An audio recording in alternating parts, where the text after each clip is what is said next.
Before we get into this, make sure you're subscribed to the Legacy of Survival channel, because this is the kind of hard-earned historical knowledge that disappears fast when it isn't passed on. What you're about to hear isn't trivia. These are survival decisions made when governments collapsed, supply lines vanished, and hunger became a daily calculation. During the Second World War, starvation wasn't theoretical. It was constant, measured in ounces, scraps, and seasons. Soldiers and civilians didn't survive because they were lucky. They survived because they learned how food really works when abundance dies. That's what this episode is about, and if you care about history as lived reality, not museum labels, stay with me. How soldiers learned to stretch calories when rations failed completely. When official rations broke down, soldiers stopped thinking in terms of meals and started thinking in energy density. Fat became more valuable than volume. Bacon grease, marrow, and rendered animal fat were saved obsessively because fat delivers more calories per gram than anything else. Soldiers would melt scraps into broth, skim the fat, and store it separately to enrich later meals. Today, this translates directly to survival planning. If food is scarce, prioritize fats over bulky carbohydrates. Store oils properly, save cooking grease, and learn to render fat safely. A tablespoon of fat can mean the difference between functioning and collapse. How civilians survived by turning scraps into complete nutrition. Families learned that nothing edible was waste. Potato peels, cabbage cores, beet tops, and onion skins went into stock pots that simmered for days. These long-cooked broths extracted minerals and calories that would otherwise be discarded. In occupied Europe, these broths often sustained entire households. You can apply this immediately by keeping a dedicated container for vegetable scraps and simmering them weekly. Add salt and a bit of fat, and you have a nutrient base that stretches everything else you eat. How fermentation replaced refrigeration when power and ice vanished. Without refrigeration, fermentation became essential. Sauerkraut, sour turnips, fermented grains, and even fermented fish kept food edible for months. Fermentation not only preserved calories, but increased vitamin availability, especially vitamin C, preventing deficiency diseases. Soldiers in Eastern Europe relied heavily on fermented vegetables supplied by locals. The modern lesson is straightforward. Learn one fermentation method well. Salt, clean containers, and time are all you need. This is low-tech food insurance that still works under blackout conditions. Bread, back then, was, well, redesigned to stop hunger rather than to taste good.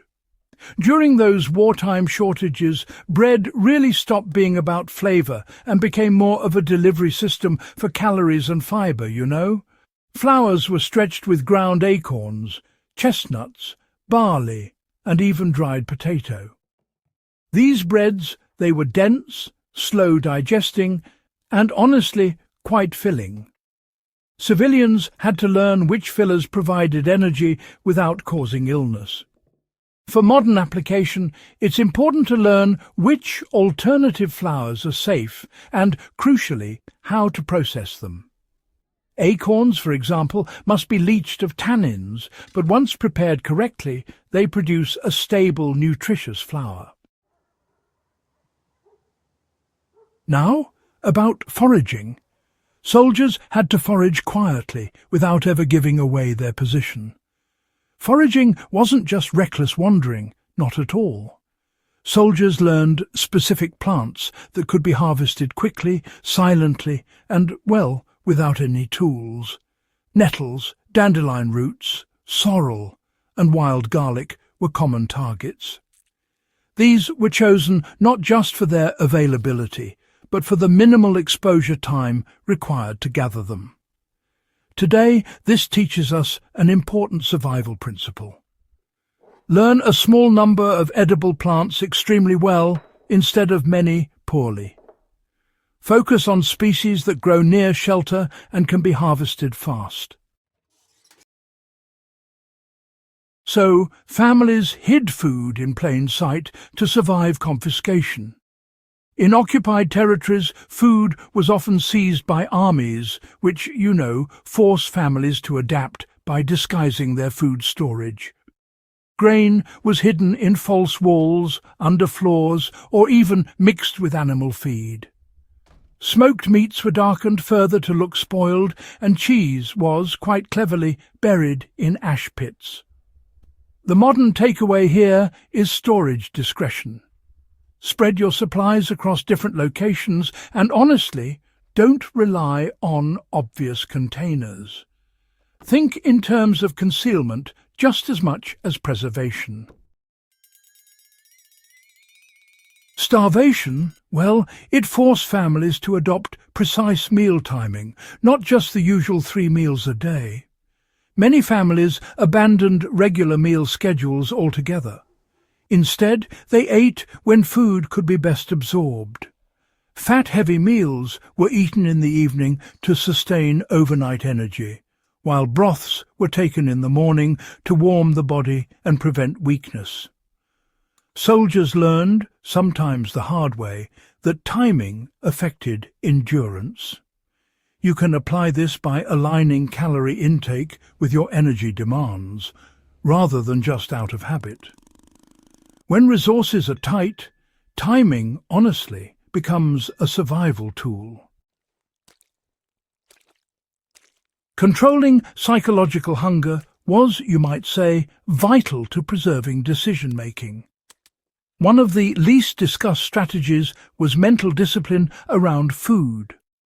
Soldiers and civilians alike used rituals to slow eating, chew longer, and avoid panic consumption. Hunger, as they knew, leads to poor decisions. Some families measured portions with consistent tools to avoid arguments and despair. This matters today because food scarcity isn't just physical. If you ever face rationing, structure matters just as much as calories. These 8 food secrets weren't just clever tricks.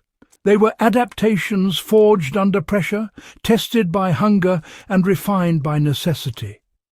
They remind us, really, that survival is rarely about having more. It's about knowing more and wasting less.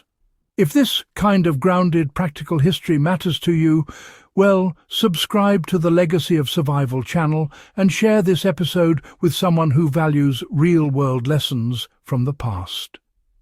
These stories deserve to outlive us, just like the people who carried this knowledge through the darkest years.